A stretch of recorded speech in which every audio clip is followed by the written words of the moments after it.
ഒരേ ദിവസം ജനിച്ച നടീനടന്മാർ. വീഡിയോ ഇഷ്ടമായാൽ ചാനൽ സബ്സ്ക്രൈബ് ചെയ്യുക. കാവ്യ മാധവനും നമിത പ്രമോദും രണ്ടുപേരും ജനിച്ചത് സെപ്റ്റംബർ 19-നാണ്. സ്നേഹയും മീനാക്ഷിയും രണ്ടുപേരും ജനിച്ചത് ഒക്ടോബർ 12-നാണ്. ഹരിശ്രീ അശോകനും ശ്രീനിവാസനും രണ്ടുപേരും ജനിച്ചത് ഏപ്രിൽ 6-നാണ്. അർച്ചന കവിയും നിമിഷ സജയനും ജനിച്ചത് ജനുവരി 4-നാണ്. സൈജു കുറുപ്പും ഇന്ദ്രൻസും ജനിച്ചത് മാർച്ച് 12-നാണ്. രശ്മിക മന്ദനയും കല്യാണി പ്രിയദർശനും ജനിച്ചത് ഏപ്രിൽ 5-നാണ്.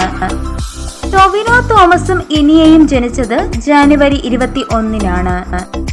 റെബ മോണിക്ക ജോണും ആസിഫ് അലിയും ജനിച്ചത് ഫെബ്രുവരി 4-നാണ്. അപർണ ബാലമുരളിയും സംയുക്ത മേനോനും ജനിച്ചത് സെപ്റ്റംബർ 11-നാണ്. ദുൽഖർ സൽമാനും ധനുഷും ജനിച്ചത് ജൂലൈ 28-നാണ്. വിനീത് ശ്രീനിവാസൻ, പിഷാരടി, സിദ്ദീഖ് എന്നിവർ ജനിച്ചത് ഒക്ടോബർ 1-നാണ്. സാനിയ അയ്യപ്പനും നയൻതാര ചക്രവർത്തിയും ജനിച്ചത് ഏപ്രിൽ 30-നാണ്. ആന്റണി വർഗീസും നിവിൻ പോളിയും ജനിച്ചത് ഒക്ടോബർ 11-നാണ്.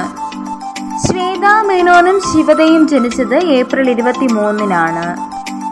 ആൻ അഗസ്റ്റിനും അനുശ്രീയും ജനിച്ചത് ജൂലൈ 30-നാണ്. കമല പോളും അസിനും ജനിച്ചത് ഒക്ടോബർ 26-നാണ്. സംയുക്ത വർമ്മയും മീര നന്ദനും ജനിച്ചത് നവംബർ 26-നാണ്. പൃഥ്വിരാജും സാബുമോനും ജനിച്ചത് ഒക്ടോബർ 16-നാണ്. അനശ്വര രാജനും ശ്രുതി ലക്ഷ്മിയും ജനിച്ചത് സെപ്റ്റംബർ 8-നാണ്. തമന്നയും ഷെയ്ൻ നിഗമും ജനിച്ചത് ഡിസംബർ 21-നാണ്.